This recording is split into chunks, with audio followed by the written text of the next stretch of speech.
Glória a Deus. Meus irmãos, a paz do Senhor, é um prazer para nós estarmos reunidos uma vez mais nessas pré-aulas da Escola Bíblica Dominical, onde nós estamos tratando sobre esse importante tema, né, que são referentes aí ao livro do Evangelho de João. E na lição de domingo nós vamos estar tratando sobre a verdadeira adoração. A pergunta que fica é: como é a verdadeira adoração?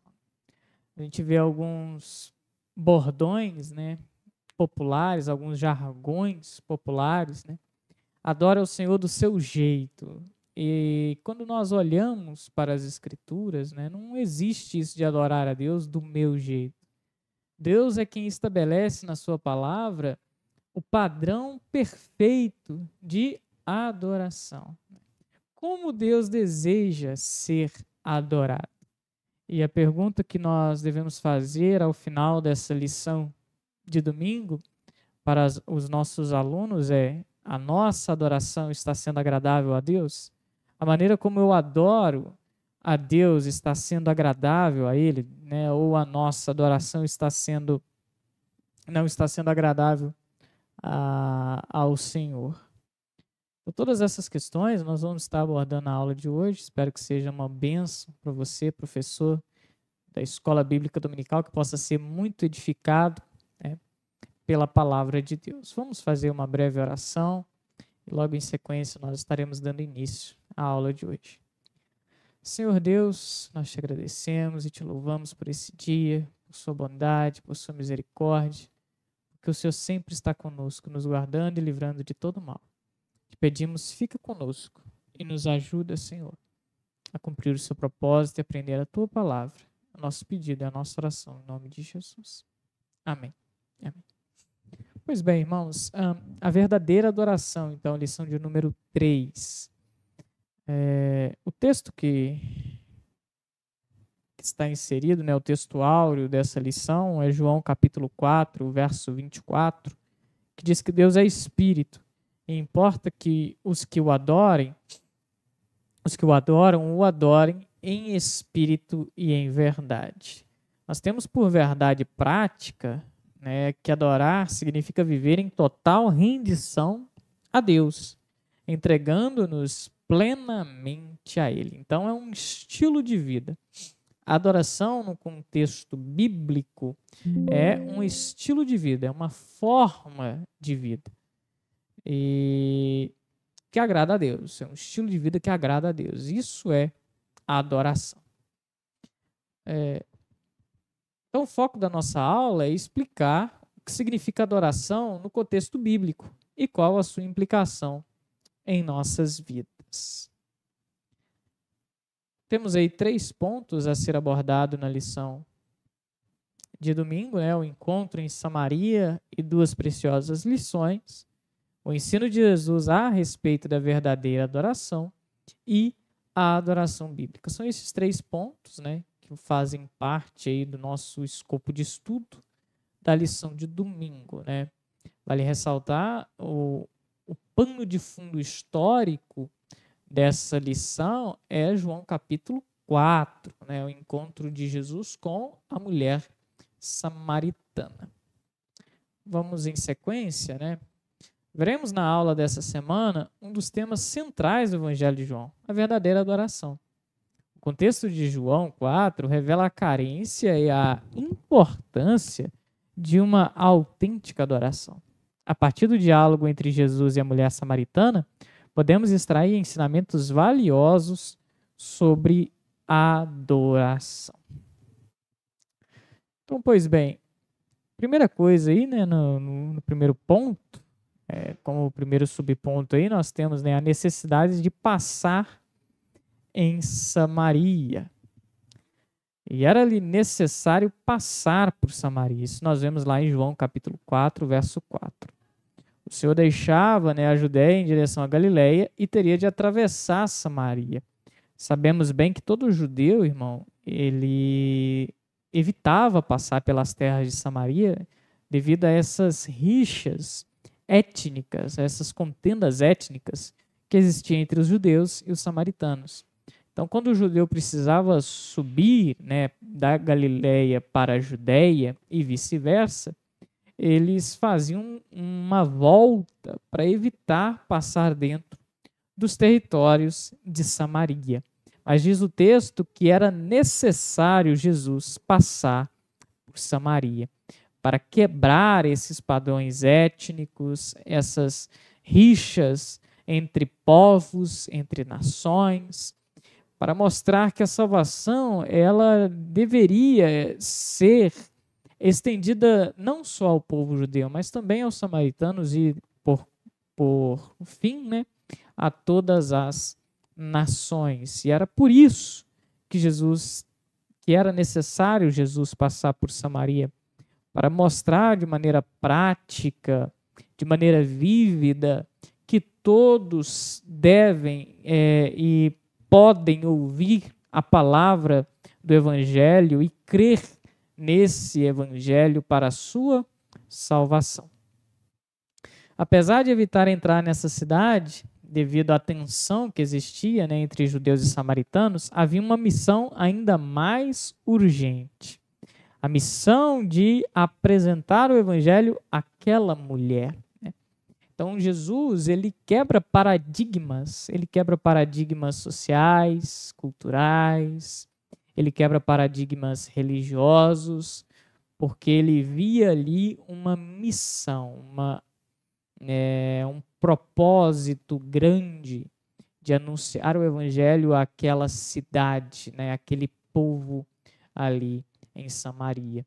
Então, Jesus, né, claro, esse texto ele é muito usado em cultos missionários, né, e é verdade, porque esse texto ele tem um alto teor missionário. Né? Jesus, nesse capítulo 4, vai falar, né, um dos textos que é mais lido, mais conhecido, acerca da obra missionária, né, quando ele vai dizer dos campos que já estão brancos para a ceifa, né, para a colheita. Assim também todos os povos, né, eles estão prontos para ouvir o Evangelho, e somos nós que temos a missão de ir e anunciar, pregar a palavra, e era o que Jesus estava fazendo. Jesus, o missionário por excelência, estava nos dando, no capítulo 4 de João, o exemplo. E durante essa conversa que ele teve com a mulher samaritana, Jesus abordou vários pormenores acerca da adoração, né? Por exemplo, né, o local adequado para adorar a Deus. E aí, nesse diálogo, Jesus vai ensinar duas lições. Aqui, irmãos, nós vemos um mapa, né, daquele período de Samaria, da Galileia e Judéia. Nós percebemos, então, que Jesus estava saindo da Judéia em direção à Galileia. Então, todo judeu ele faria uma volta pelas regiões ali da Pérea, de Decápolis, para evitar passar por Samaria. Mas Jesus não, Jesus fez um caminho em linha reta. Ele passou pelas terras de Samaria, né, até chegar à terra de Sicar. Né? Na terra de Sicar existia ali, era bem próximo, né, a dois montes muito importantes do Antigo Testamento, Monte Gerizim e Monte Ebal. Nesses dois montes, né, no Antigo Testamento, diz o texto que o povo se dividiu em dois, né? Uns estavam no Monte Gerizim e outros no Monte Ebal. E em um monte eles diziam as bênçãos de servir ao Senhor e as maldições de desobedecer ao Senhor, as consequências da desobediência do Senhor. E era nesse contexto, né, de ouvir a voz do Senhor, de falar dos mandamentos do Senhor, que Jesus vai encontrar essa mulher, né? Relembrando essa passagem do Antigo Testamento, né? E aí, em específico, nos dias de Jesus, no Monte Gerizim, era o local onde os samaritanos adoravam ao Senhor. Eles não subiam a Jerusalém, né? Eles subiam ao Monte Gerizim e ali adoravam ao Senhor. E esse é um ponto central da controvérsia ali, da discussão no diálogo. A mulher samaritana tinha uma dúvida, né? Onde nós devemos adorar o Senhor? Né? É aqui no Monte Gerizim ou é em Jerusalém? Essa dúvida perpazia ali toda a história desses dois povos, né? Dessas duas raças, dessas duas etnias. Jesus vai responder algumas coisas que vai dar direcionamento acerca da verdadeira adoração. Então, ele vai falar de duas verdades, né? Duas lições importantes. A primeira, a necessidade do ser humano, né? O encontro com a mulher samaritana não foi um simples acaso. Como nós já dissemos, irmãos, Jesus tinha um propósito. Né? Jesus via em Samaria um propósito, uma missão de anunciar o evangelho, de pregar o evangelho naquela cidade, para aquele povo, né? Alcançar aquele povo através da pregação do evangelho. Então, Jesus, ele vai até Samaria, até a cidade de Sicar, com um propósito bem específico. Não era um acaso. Né? Jesus não estava ali especificamente às 12 horas daquele dia, né? ao meio-dia. Ele não estava ali à beira daquele poço específico à toa. Né? Tinha ali um propósito, né? Evangelístico. No diálogo com a mulher, Jesus lhe propôs uma água que se tornará nela uma fonte de água a jorrar para a vida eterna, conforme nós vemos no versículo 14. Aqui encontramos a primeira valiosa lição. Toda pessoa precisa de Deus e, por isso, devemos aproveitar cada oportunidade para partilhar essa água da vida.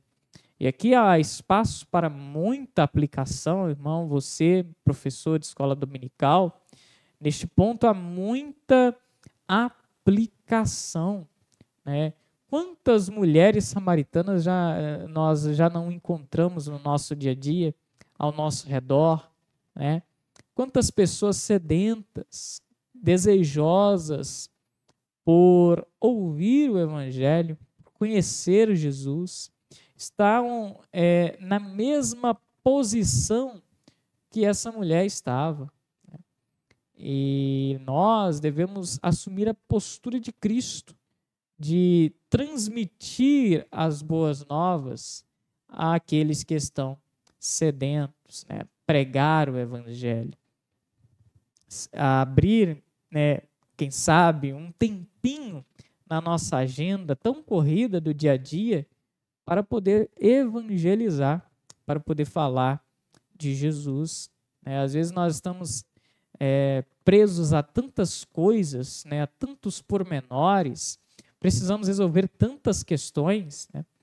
E chega ao final do dia, a gente fica até assustado. Não, o dia já acabou. Parece que eu não fiz nada, parece que não foi produtivo. Por quê? Porque nós estamos envolvidos em tantas coisas. Estamos apegados a coisas demais. E isso, né, o Senhor Jesus, ele nos orienta. Né? Uma só é necessária e essa não deve ser tirada. Quando ele orienta a Maria e a Marta. Nós também devemos ter isso em mente, irmãos. Uma coisa só é necessária, é Cristo. Pregar o Evangelho, anunciar o Evangelho. Então nós devemos abrir um pouquinho da nossa agenda, um tempo. Nós devemos abrir da nossa agenda para poder falar de Jesus, para poder instruir. Né?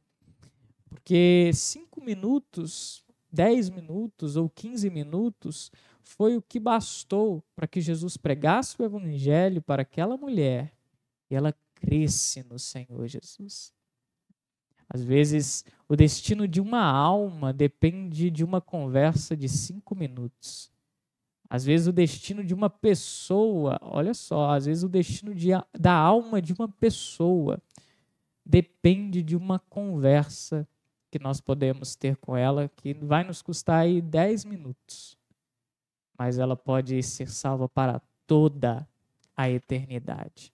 Então, que nós possamos, remir o tempo, aproveitar o tempo com sabedoria para anunciar o evangelho aos perdidos, pregar as boas novas aos cativos, libertação aos oprimidos, para que o reino de Deus possa ser cada vez mais e mais estabelecido na terra. E é isso que nós aprendemos com Jesus nessa passagem em específico. Ele pregando o evangelho, ele abrindo um tempinho do seu dia para poder falar as palavras do evangelho, para poder pregar para aquela mulher. O próprio Senhor Jesus vai dizer, uma comida tenho para comer. É fazer a vontade de meu Pai. É isso que sacia a fome da minha alma, é fazer a vontade de meu Pai, é pregar o evangelho, é anunciar o evangelho. É isso que deve saciar a nossa alma. Se eu não tenho prazer em falar de Jesus, algo está errado. É sinal de que na minha vida espiritual eu estou raquítico. Quando eu estou saudável, eu tenho prazer de falar, eu tenho prazer de ensinar e de transmitir as boas novas. Jesus está falando, irmãos, em uma linguagem de fácil entendimento. Jesus está falando de uma fonte de águas que jorram, águas vivas, ribeiros de águas vivas, são linguagens de fácil entendimento. E Jesus não está falando algo novo, tá? Em todas as escrituras, Deus é assemelhado à água. Nós vemos, por exemplo, no Salmo de número 42, o verso 1, como a corça anseia ou brama pelas correntes das águas, assim suspira a minha alma por ti, ó Deus. Então aqui, claro, numa linguagem poética, o salmista está assemelhando ao Senhor a uma fonte de águas, que ele nos assemelha a uma corça e assemelha ao Senhor a uma fonte de águas vivas. E assim como a corça tem desejo pelos ribeiros de águas, assim também nós temos desejo pelo Senhor. Então, em várias passagens, Deus é assemelhado a um ribeiro de águas vivas. E, em específico, em Jeremias capítulo 2, verso 13, Jeremias vai fazer, claro, Deus vai fazer uma advertência ao povo sobre rejeitar o Senhor e se apegar aos ídolos. Se o irmão puder colocar aí, Jeremias capítulo 2, o verso 13, diz assim, porque o meu povo fez duas maldades. A mim me deixaram o manancial de águas vivas e cavaram cisternas rotas que não retêm as águas. Então, duas maldades a mim me deixaram. Eu, que sou o manancial de águas vivas, de águas correntes, o ribeiro de águas correntes. A primeira maldade. Abandonaram a mim, me deixaram. Agora ele vai falar de uma segunda maldade. Eles cavaram para si cisternas, e cisternas rotas. Na antiguidade, irmãos, quando se queria ter água, deveria se levantar cedo, e caminhar uma distância grande até os ribeiros de águas para se poder encher os baldes, com a água dos ribeiros. E uma forma de atenuar esse sofrimento de ter de levantar cedo e ir até o ribeiro para pegar água foi cavar cisternas, cavar poços. Era uma forma, que os antigos tinham para poder adquirir água. Eles cavavam poços nas suas próprias residências, que era uma forma de praticidade, de tal forma que eles não precisariam mais se levantar cedo, caminhar, buscar a uma distância longa as águas, porque agora eles teriam a comodidade de ter a água no próprio quintal de casa. Era uma forma, então, dos antigos de buscar a água.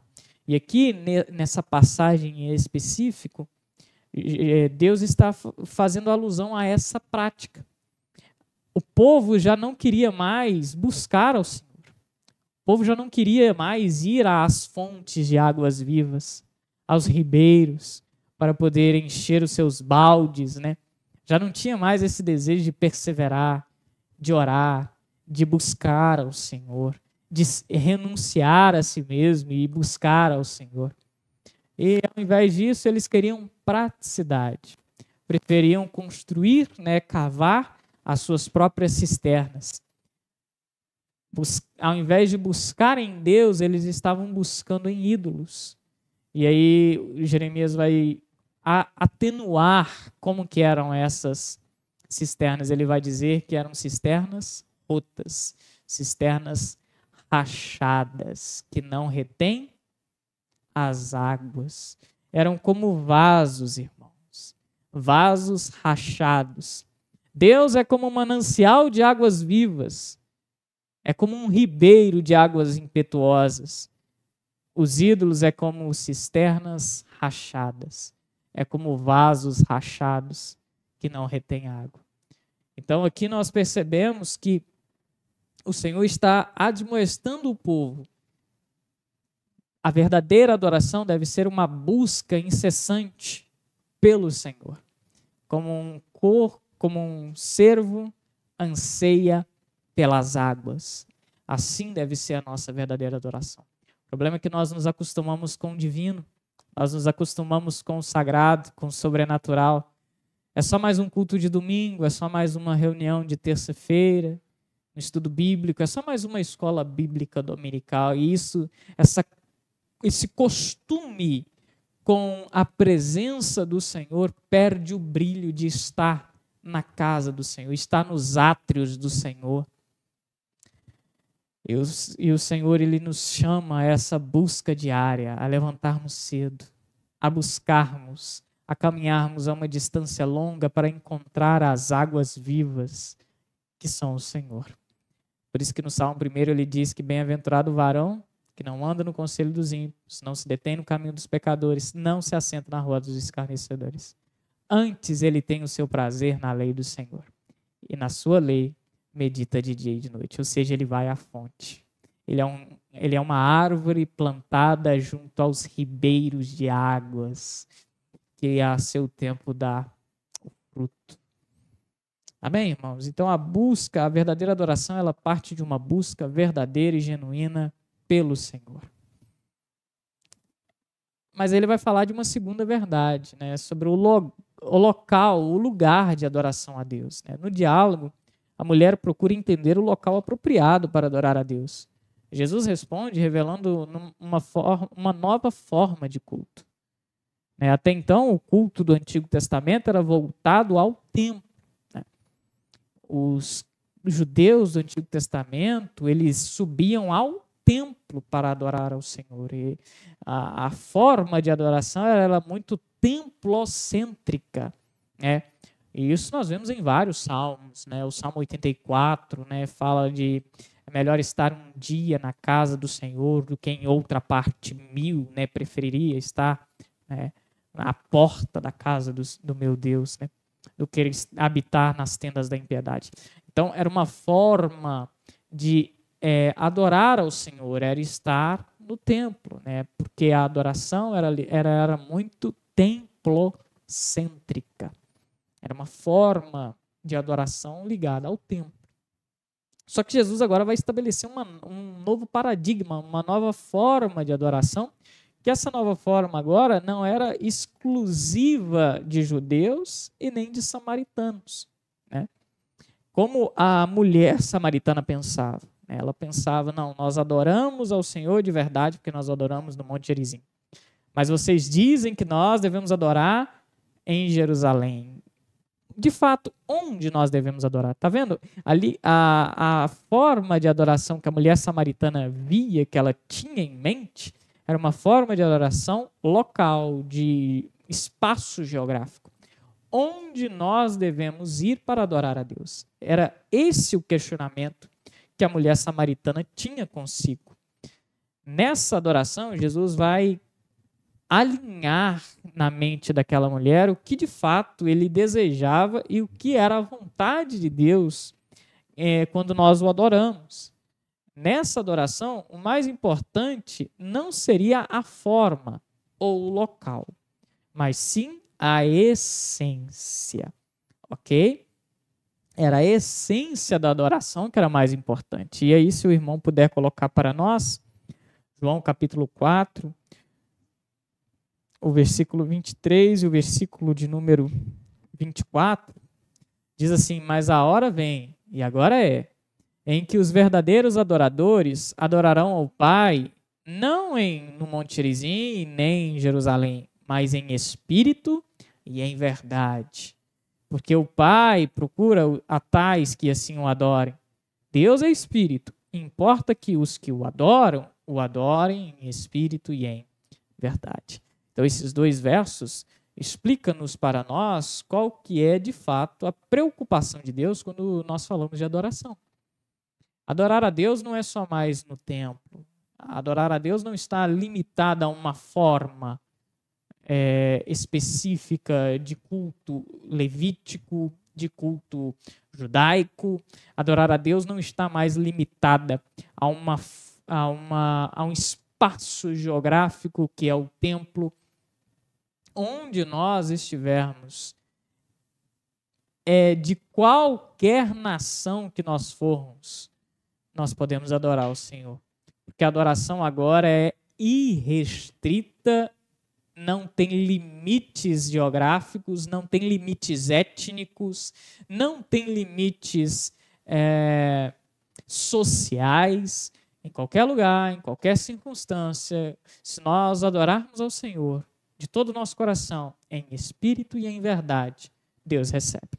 Então, o lugar da adoração agora foi mudado. O foco anterior era exterior. No Antigo Testamento, o foco da adoração era exterior, muito focado no templo. O foco da adoração no Novo Testamento não é mais no exterior, mas sim no interior. Jesus, ele interioriza a adoração. A adoração não é mais o exterior. Ok? A adoração agora é um ato interior, é algo que nasce no nosso íntimo, no nosso espírito, é gerado dentro de nós. Então, Jesus, ele está mudando paradigmas aqui quanto ao local, a forma de adoração, nos mostrando que qualquer pessoa que de fato crê no Senhor Jesus pode o adorar em espírito e em verdade. Muito bem, o nosso segundo ponto, o ensino de Jesus a respeito da verdadeira adoração. Nós vemos aí, sobre a adoração, ao afirmar que Jesus ofereceria a água viva aos que têm sede, ele se refere a uma vivência espiritual que se daria no interior de cada indivíduo. É uma fonte de águas vivas, que jorra em nosso interior e ela jorra para a vida eterna. Ou seja, é algo íntimo, é algo interior, como eu disse no subponto anterior. Então, a adoração aqui é um estilo de vida, é uma forma de vida, de rendição, de submissão, de renúncia. Todas essas práticas são práticas que evidenciam uma pessoa que adora a Deus com a sua vida, que adora a Deus com seus pensamentos. Então, o Antigo Testamento tinha esse foco no templo, não tanto na conduta. Agora, o Novo Testamento, a conduta é mais importante do que o local. O coração é mais importante que o local. Era muito exterior, agora é mais interior. É por isso que fala dessa água que jorra no nosso interior e ela jorra para a vida eterna. Então, em qualquer lugar nós podemos adorar o Senhor. Nós adoramos ao Senhor de qualquer forma, de todas as maneiras que nós vivemos. E Paulo evidencia isso muito bem quando ele diz, quer comamos, quer bebamos, façamos tudo para a glória de Deus. Ou seja, nós somos o sacrifício. Nós evidenciamos a nossa vida como um sacrifício no altar do Senhor. Nós somos responsáveis pela nossa mortificação da carne, por buscarmos ao Senhor, porque isso glorifica o nome do Senhor. Então, a adoração agora ela seria interior e fruto de uma vida prática de temor ao Senhor e de glorificação do nome dele. Vamos mais. A verdadeira adoração a Deus não está ligada a um local específico, como Jerusalém ou Samaria. Mais do que uma adoração formal e ritualística, a autêntica adoração possui essencialmente um caráter espiritual e não uma religião infrutífera. E aí, se o irmão puder colocar João capítulo 4, verso 24 novamente, né? Esse texto ele é o foco nosso. A gente precisa entender esse texto. Deus é espírito e importa que os que o adorem em espírito e em verdade. O que é adorar em espírito? O que é adorar em verdade? Adorar em espírito, o espírito é a parte mais interior do nosso ser, é o âmago do nosso ser. O que Jesus está querendo ensinar aqui é que a adoração ela não seria mais um ato externo, mas sim um ato interno. Ainda que seja evidenciado, vez por outra, em atos externos. Por exemplo, o falar em línguas é um ato externo, mas é algo que evidencia-se no exterior, mas que já está acontecendo no interior. Né? Então, a adoração ela é, em primeira instância, algo interior. Não é algo externo, algo visível, mas é algo que acontece no interior.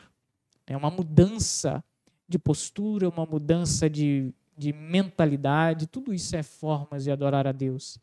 Né? A adoração ela começa no nosso interior. Claro que nós, como pentecostais, nós cremos na atualidade dos dons espirituais, mas nós devemos ter muita cautela quanto a isso. Há muitos extremos e extremismos, né, que às vezes nós percebemos, que tira o foco do culto. O culto ele precisa ser com ordem e decência, precisa ser racional. E às vezes algumas manifestações ditas espirituais acabam tirando o foco das pessoas do que realmente é importante, que é entoar cânticos ao Senhor, é glorificar o nome do Senhor. E às vezes essas manifestações que deveriam trazer edificação para a igreja, traz mais murmuração do que edificação. Então nós como pentecostais, nós devemos ser sóbrios, sensatos, porque a verdadeira, genuína adoração, ela começa no nosso interior. Ela começa no interior e se manifesta no exterior também. Ok, nós cremos assim, mas ela é primeiramente no interior. Ela precisa me mudar. Ela age no meu espírito. E ela também é em verdade. Né?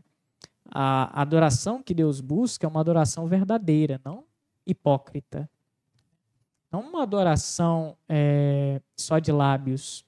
Não uma adoração fajuta, né? Uma adoração farisaica, né? Que segue o padrão de adoração do fariseu ao invés do publicano. Diante do Senhor, ele se levanta e bate no peito e diz, eu faço isso, eu faço aquilo. Ele não está adorando a Deus, ele está adorando a si mesmo. Está dizendo num monólogo diante do espelho, quão grande eu sou, quando na verdade ele deveria estar se humilhando. Atitude essa feita pelo publicano. Então nós vemos que a verdadeira e genuína adoração, ela surge de um coração verdadeiro, que reconhece os seus pecados, né, como o publicano fez. Senhor, tem misericórdia de mim, que sou pecador. Então às vezes a gente percebe isso, né? As pessoas não entendem que de fato é adorar a Deus. Adorar a Deus é reconhecer quão grande Ele é, quão poderoso é o Senhor e quanto nós somos falhos e pecadores. Quanto mais nós entendemos isso, mais nós estamos glorificando ao Senhor. Quanto mais entendemos isso, mais nós estamos exaltando o Senhor. Então a adoração ela é em verdade e ela é em espírito. Diferente do que nós percebemos da religião infrutífera. Qual que é a religião infrutífera? Se o irmão puder colocar para nós Isaías 29, versículo 13, diz assim, porque o Senhor disse, pois que este povo se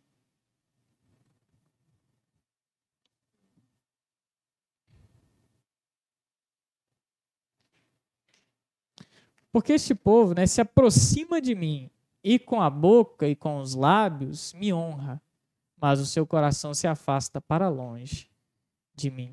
E o seu temor para comigo consiste só em mandamentos de homens, em que foi instruído. Então aqui nós vemos a religião infrutífera. É a religião que teme não o Senhor, mas os mandamentos. Tem medo dos mandamentos, da consequência dos mandamentos. Não teme ao Senhor, não reverencia o Senhor. É uma religião que até adora a Deus, até vai aos cultos, até exalta o Senhor, até canta hinos, né? Mas o coração está distante, está a quilômetros de distância. Esse tipo de adoração Deus rejeita. Esse tipo de adoração não agrada ao Senhor. A verdadeira adoração é uma adoração que é genuína, é uma adoração que é em verdade, que é fruto de lábios puros, de lábios que exaltam o Senhor, de coração quebrantado, contrito. Esse o Senhor não rejeita. Então, tudo isso nós percebemos que é a adoração bíblica, a forma verdadeira de adoração. Todos são convidados a adorar ao Senhor. O Salmo 150 nos ensina isso. Que todos devem adorar ao Senhor. Todos os moradores da terra são convidados para adorar ao Senhor. Mas o padrão de adoração não sou eu quem estabeleço, é o Senhor. É conforme a vontade dele. E a vontade dele é que a adoração seja em espírito e em verdade. Esses pontos precisam ser bem explicados na sua aula de domingo. Vamos mais. Jesus e a verdadeira adoração. O Senhor Jesus é, por si só, a base para essa adoração genuína. O Calvário e o sepulcro vazio se tornam em evidência, né, razão fundamental para a adoração de todos os cristãos. Então, todos nós, quando vemos uma cruz, nós associamos a Cristo, né? Então, todas essas referências provam a obra maravilhosa que o Senhor fez, né? Uma lembrança da obra realizada por Cristo. Essa memória permanece viva em nós, quando participamos, por exemplo, da Santa Ceia, que independentemente da nossa localização, né? Todo crente, seja no Brasil ou em qualquer lugar do mundo, quando ele senta para participar da Santa Ceia, ele está fazendo em memória do Senhor. Nós estamos lembrando o sacrifício, relembrando o sacrifício do Senhor. E é uma forma de adorar a Deus.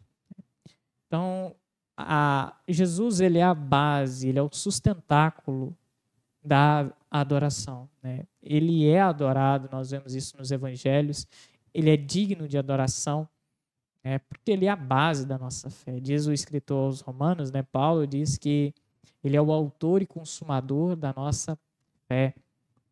Então, nós devemos olhar para Jesus, né? Diz também o escritor aos Hebreus, que é o autor e consumador da nossa fé. Então, irmãos, nós devemos ter isso em mente. Jesus, ele é o alicerce, ele é o fundamento da nossa adoração. Amém? Terceiro ponto, a adoração bíblica, o conceito bíblico de adoração. Aí temos várias referências, né? No hebraico, por exemplo, nós temos Hishtahawa, que significa manifestar um temor reverente, né? Hishtahawa, né? Hishtahawa. Admiração, respeito, característicos da adoração. Então, essa expressão no hebraico traz a ideia de adorar, né? De se prostrar, de admirar alguém. No grego, né, latreia e proskneu, né, esses dois termos, né, significam adorar, um ato de adoração. No diálogo, Jesus utilizou proskneu, né, que é se prostrar em ato de adoração. Então, esses dois termos são os mais usados, né, são os mais conhecidos também. Latreia está relacionado mais a um serviço que nós prestamos ao Senhor. Uma forma de adorar a Deus é servindo a Ele, trabalhando para Ele. Nós, quando produzimos frutos, nós agradamos ao Senhor, né? Jesus, no Evangelho de João, capítulo 15, ele vai dizer: sem mim nada podeis fazer. E todo aquele que está em mim, eu nele, esse dá muito fruto. Mais à frente ele vai dizer: não foi vós que me escolheste, mas eu vos escolhi a vós e vos nomeei para que vades e que deis muito fruto, e o vosso fruto permaneça. Então nós vemos aqui uma ideia esboçada por Jesus, de que nós, como cristãos, temos a missão de frutificar, a missão de produzir frutos.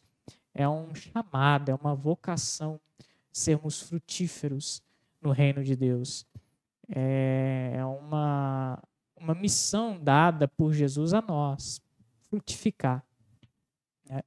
E Deus, ele deseja ver isso em nós, frutos. Uma forma de adorar a Deus é frutificando.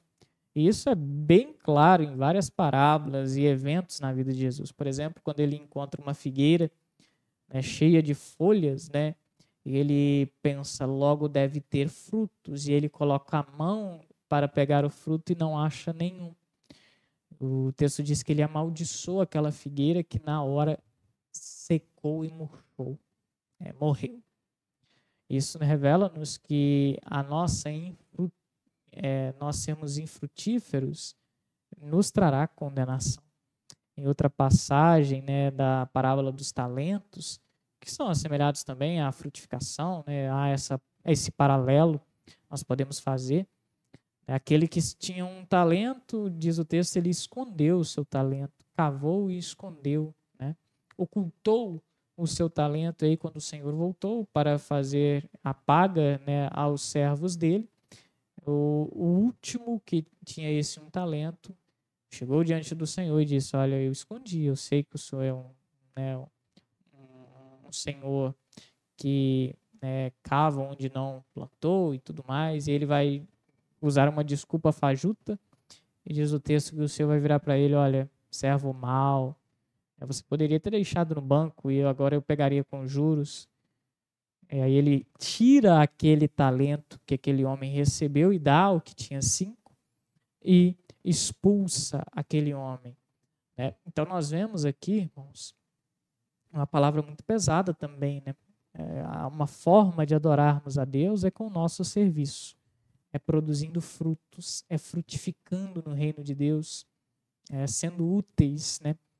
Porque a nossa infertilidade, né, a nossa falta de frutos, faz com que nós percamos uma grande oportunidade de adorar a Deus. Deus quer ser adorado com os nossos frutos. E também proskineu, né? Em português, adoração implica atribuir mérito ou valor a alguém. Logo, essencialmente reconhecê-lo, render-se e exaltá-lo por tudo o que ele é e faz. Então, adorar é isso. É se prostrar, é reconhecer a outra pessoa, é render-se a ela, é exaltá-la, é engrandecê-la, colocá-la num lugar de destaque. Deus quer ser adorado, Deus quer que nós o elevemos ao lugar de destaque na nossa própria vida. Por exemplo, Paulo nos dá um exemplo interessante sobre isso. Ele diz assim: em nada tenho do que me gloriar. Em mim, não. Pelo menos não na minha vida. Nos meus méritos, eu não tenho. Nos meus projetos pessoais, eu não tenho nada do que me gloriar. Ser o apóstolo dos gentios, isso não é motivo de me gloriar. Pregar o evangelho nas regiões da Ásia Menor e da Macedônia, não é motivo de me gloriar. Pelo contrário, eu só tenho uma coisa para me gloriar, e essa coisa é na cruz de Cristo. Só tenho a cruz para me gloriar. Então Jesus quer que nós também tenhamos essa mesma postura do apóstolo Paulo. Né? Nós não temos nada do que nos gloriarmos em nós mesmos, a não ser na cruz de Cristo. Ele é digno de ser glorificado, ele é digno de ser exaltado na nossa vida. Então, é essa a ideia aqui, é colocar num pedestal, é colocar num lugar de destaque. E é isso que nós devemos fazer. O Senhor é tudo para nós e deve ser. Dessa forma, nós o estamos reverenciando e exaltando. É a postura de Maria. A postura de Maria, enquanto Jesus pregava e ensinava, ela estava prostrada aos pés de Jesus, aprendendo. Assim também deve ser a nossa postura diante do Senhor, de verdadeira adoração. Em segundo lugar, adoração como ato de rendição a Deus, proskineu, que é o texto, no texto que nós lemos, proskineu é usada a palavra proskineu para falar de adoração, No Novo Testamento, proskineu remete originalmente à ideia de beijar, associada ao ato de se dobrar os joelhos e prostrar-se com testa em solo, ou sobre os pés da pessoa a quem se está submissa. É o ato de se derramar aos pés. É o ato de se prostrar aos pés de Jesus. É isso que é proskineu, é isso que é adoração. É se prostrar, é se humilhar, se submeter ao Senhor. E um episódio que ilustra bem isso, é o episódio da mulher pecadora, que nós vemos lá em Lucas 7, 37 e 38. Se o irmão puder colocar para nós estarmos lendo este texto. Lucas, capítulo 7, 37 e 38.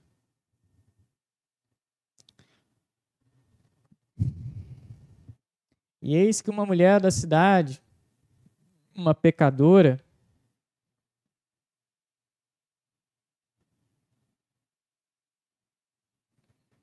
sabendo que ele estava à mesa em casa do fariseu, levou um vaso de alabastro com unguento e, estando por detrás aos seus pés, chorando, começou a regar-lhe os pés com lágrimas e enxugava-lhes com os cabelos de sua cabeça e beijava-lhe os pés e ungia-lhes com o unguento. Então nós vemos aqui a postura do adorador, hoje em dia nós vemos tantas aberrações, com essa dita confissão positiva, essa heresia que tem surgido aí. Surgiu lá na década de 80, e até hoje ainda influencia muita gente nessa essa ideia de que você tem, a sua palavra tem poder, E aí muitos ensinam, não, pressiona Deus contra a parede, exija o seu milagre, exija a sua vitória. Isso não é bem a verdadeira adoração. A adoração que Deus procura é de servos que se humilhem diante dele, se prostrem diante dele. Ninguém coloca Deus contra a parede, ninguém obriga Deus a fazer algo ou não. Deus é soberano, Ele que está sentado no trono. Nós estamos prostrados aos seus pés. É Ele que é rei, nós somos servos. Ele é o Senhor, nós somos os seus servos. Nós devemos reverência a Ele, nós devemos temor a Ele. Nós devemos ter um espírito quebrantado diante do Senhor. E é isso que nós vemos nessa passagem em específico, Nesse contexto, nós aprendemos que nós devemos reconhecer a nossa própria inferioridade. É o que essa mulher fez. Ela veio, se prostrou aos pés de Jesus para o adorar. E reconhecer também a superioridade do Senhor. É Ele que é grande, é Ele que pode fazer, nós não podemos nada. Tudo é o Senhor, Ele é o nosso Senhor. Amém, irmãos? Então, a adoração, biblicamente falando, é um ato de rendição a Deus. Mas, em terceiro lugar, a adoração também é um ato de serviço a Deus, Eu já dei uma pincelada sobre isso, O serviço a Deus está profundamente associado à adoração. Esse é um ato espontâneo, ou seja, não se deve ser forçado. Tem muita gente que trabalha na igreja, mas com peso exacerbado. Parece que tudo é pesado para essa pessoa. Você passa uma função para ela, irmão, pode fazer isso? a pessoa vê aquilo como uma obrigação, como um peso. Não é que eu queria fazer, mas eu sou obrigado a fazer. Não, você não é obrigado. Você tem que ter um espírito de voluntariedade, né, de prestatividade. Né? Eu não posso ver as coisas na igreja, a obra de Deus, como pesada, penosa. Né? Eu tenho que ter prazer em trabalhar, eu tenho que ter prazer em produzir. É um ato voluntário, espontâneo. Eu tenho de estar disponível e prazeroso. Né? Eu tenho que entender, irmãos, que nós precisamos entender isso também, né? Que é uma honra, é um privilégio nós podermos pregar em nome de Jesus, falar do Evangelho, ensinar, transmitir. É privilégio. Não deve ser pesado, né? Como como Billy Graham, se não me engano, certa feita disse, né? Se alguém convidar para vocês serem representantes da rainha da Inglaterra, rejeite, porque é melhor e mais importante, porque vocês são representantes de Cristo. Vocês representam Cristo, que é mais importante do que ser, muito melhor e mais importante do que ser representante da rainha da Inglaterra. Então, é esse o sentimento que nós devemos ter. Eu represento a Cristo, eu devo ter prazer em trabalhar. As obras, o reino de Deus, não devem ser pesados. Né? Então, o que eu tenho que fazer é ter esse espírito voluntário, esse espírito de espontaneidade, de estar disponível, né, para a obra do Senhor. A obra do Senhor é fácil? Não, não é. É difícil, tem os seus percalços no caminho, os seus obstáculos, mas nós devemos ser prestativos e voluntários. Assim, o serviço que prestamos a Ele exige uma entrega total da nossa vida como um sacrifício vivo ao Senhor. Não podemos servir a dois senhores, mas somente a um. Trata-se de uma entrega completa e a Deus através da nossa existência. Então, nós somos conclamados aqui a vivermos uma vida em consagração ao Senhor e sermos úteis no reino de Deus. É uma entrega total. É aquela coisa, né? Paulo, aos Romanos, no capítulo 2, ele trata muito sobre isso, né? Se alguém, né, tem um ministério de ensinar, que ensine, né, com esmero, com dedicação, esmere-se no ensino. Se alguém exerce misericórdia, com sabedoria, né, exerça esse dom. Ao que exerce com autoridade, né, com sabedoria e tudo mais. E ele vai citando inúmeros ministérios que nós temos na igreja e que nós devemos fazer com excelência. Né? O que Deus me confiou para fazer, eu devo fazer com excelência, eu devo me preparar, eu devo me capacitar para cumprir o propósito do Senhor. E estar sempre pronto para trabalhar. Né? Nós somos soldados de Cristo, nós somos embaixadores de Cristo. E como embaixadores de Cristo, nós não temos vontade própria. Nós fazemos aquilo que o Senhor designou para nós, a vontade do Senhor na nossa vida. Então, muitas das vezes, a vontade do Senhor não é a nossa, mas é a vontade dele que deve prevalecer. Amém, irmãos? Vamos continuando, então, para o nosso último ponto. Uma experiência interior de adoração. Sentimos uma necessidade profunda de adorar a Deus, conforme é lembrado no Salmo 42, verso 2. A gloriosa presença do Deus Todo-Poderoso satisfaz todas as carências da pessoa. A verdadeira adoração envolve uma postura interior, que permite ao crente estabelecer um vínculo profundo com o Senhor Jesus Cristo, reconhecendo-o como o Senhor e Salvador das nossas vidas. Então, é uma experiência profunda, né? Nós devemos buscar ir e mergulhar mais profundo. Se o irmão puder colocar para nós o Salmo 42, o verso de número 2. Esse texto ele é fantástico, né? Revela-nos do desejo, né, pelo Senhor. Salmo 42, verso 2.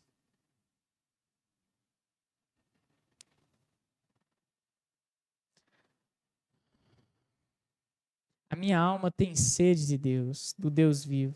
Quando entrarei e me apresentarei ante a face de Deus? É somente até aí. A minha alma tem sede de Deus.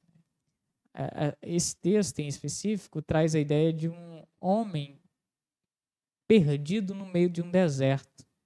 Um homem sedento por água. A ilustração é essa, né? Um homem sedento por água. E aí esse homem encontra um oásis, né? Um rio, e ele vai correndo para aquele rio para poder matar a sua sede. Essa é a ilustração do salmista aqui. É alguém que tem sede, alguém que está sedento, alguém que tem desejo pela presença do Senhor. Como eu disse no início dessa aula, na introdução dessa aula, como está a minha adoração? Né? Eu estou acostumado com essa religiosidade. Eu estou acostumado com o estilo de vida do crente, de ser só mais um crente, de participar dos trabalhos da igreja. Como que está a minha vida espiritual com Deus? Será que eu ainda tenho... Será que os meus olhos ainda brilham quando eu entro na casa do Senhor? Será que o meu coração ainda salta de alegria ao entrar pelas portas da igreja e sentir a presença do Senhor? Será que eu ainda arrepio no momento das adorações, dos louvores que são cantados?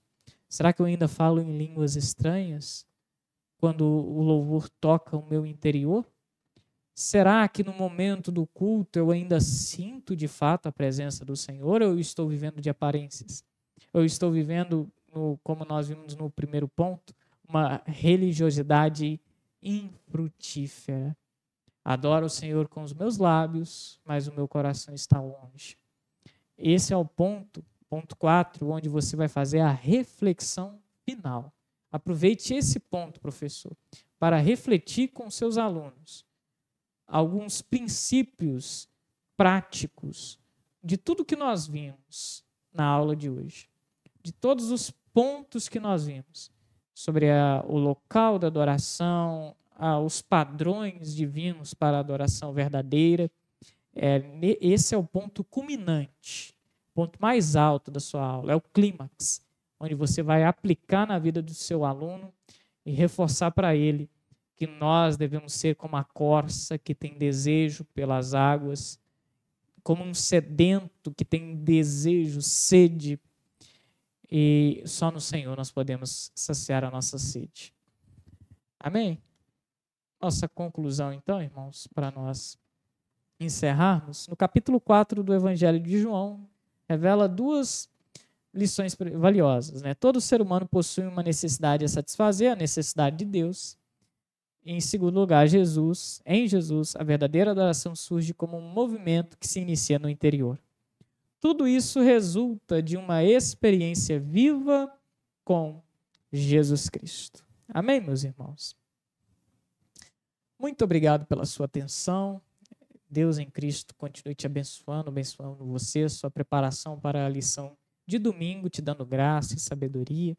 Abençoe sua igreja local, seu pastor, superintendente da escola dominical, e que no nome de Jesus, né, seus alunos possam ser muito edificados. Deus abençoe.